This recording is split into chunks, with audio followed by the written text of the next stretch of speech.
दर्शक हो, सध्या उजनी धरणातून भीमा नदीच्या पात्रामध्ये काल दुपारी 3 वाजल्यापासून सातत्यानं विसर्ग सोडण्यात येतोय। त्यामध्ये सातत्यानं वाढ होती आहे। मात्र उजनीमध्ये येणारी दौंडची आवक किती आहे याकडे आपल्या सर्वांचं सातत्यानं लक्ष आहे। त्यामुळे आजची 6 वाजताची उजनी अपडेट आपल्या सर्वांसाठी खरंच महत्त्वाची आहे, कारण दौंडमधून जी आवक येते त्याच्यावरतीच विसर्ग पुढचा अवलंबून असणार आहे। त्यामुळे आता जी 6 वाजता दौंडवरून जी आवक येते ती आवक वाढलेली आहे। आज 6 वाजण्याच्या अपडेटनुसार उजनी धरणामध्ये तब्बल 58,585 क्युसेकचा विसर्ग म्हणजे जवळपास 60,000चा विसर्ग हा उजनी धरणामध्ये येतोय। उजनी धरणामध्ये एवढा विसर्ग येत असला तरी सुद्धा पूर नियंत्रणाच्या दृष्टीनं उजनी धरणातून भीमा नदीच्या पात्रामध्ये 50,000 क्युसेकचा विसर्ग हा सुरू आहे। उजनी धरणाची टक्केवारी जर पाहिली आपण तर ती 102.45% इतकी धरणाची आजची टक्केवारी आहे।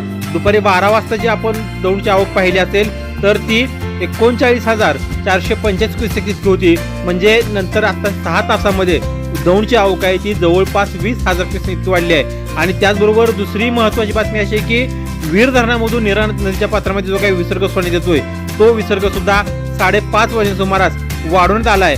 तो दुपारी साधारण 32,449 क्युसेक इतका होता। त्यामध्ये 5:30 वाजता वाढ करण्यात आली आहे आणि वीर धरणातून सोडण्यात विसर्ग हा तब्बल 43,083 क्युसेक इतका असणार आहे। त्यामुळं भीमा नदीकाठी जे काय शेती असणार आहेत, भीमा नदी पात्र आहेत त्यामध्ये पूर सदृश्य परिस्थिती या ठिकाणी निर्माण होणार आहे।